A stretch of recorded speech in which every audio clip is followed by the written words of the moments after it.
What happened? I said, you bundled up like you freezing to death. I'm cold.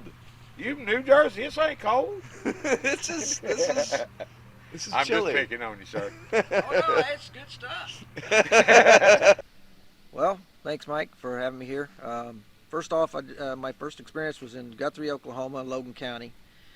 We were hauling hay. A friend of mine, they had several acres of land, and so we hauled hay with them. And Larry was the oldest. He was pretty much in charge of us. Kevin was his little brother.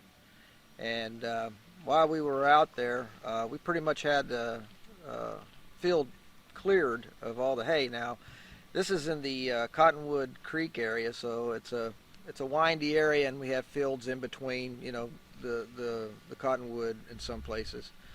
Well, on the left-hand side of the field was a bale of hay that had come loose, and Larry said, "Hey, I need you to go get that, and Kevin and I will go on to the other side, and we'll pick up a bale, and we'll come back around, and Kevin will be on the truck. You just throw it up to Kevin, and we'll leave." And I'm like, okay. This is in the 70s, by the way. This is early 70s.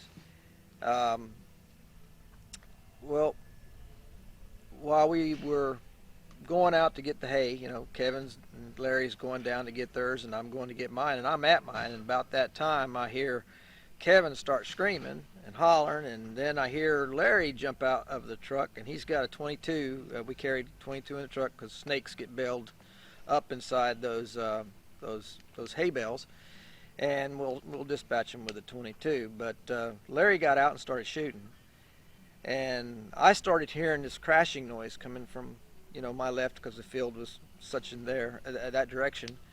And then Kevin and Larry, they're coming. Larry's driving. Kevin's got his head sticking out the door, telling me, saying, "Get in, get in, get in." And I had a limb go right over the top of my head, and I could see just a little bit. And as I got into the truck, Kevin's panicking like crazy. Larry turned the truck to the left, and at that time the weight of the hay tipped the truck over on its side.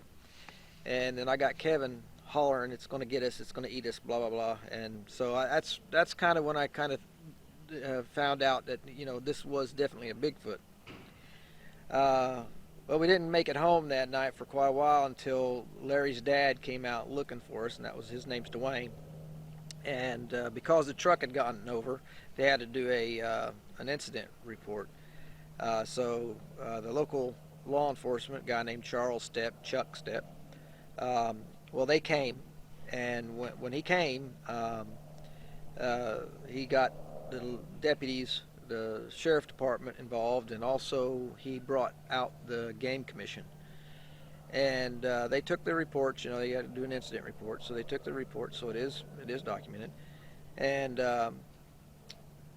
they had us go home. Well, we couldn't even come back. They had the whole area blocked off for 2 weeks, and there was just no way we could go back out there.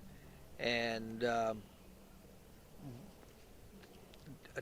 Chuck, the police officer, he took it to his dying grave, and I talked to his daughter, Robin, and she said he never told her either. So that was my first incident.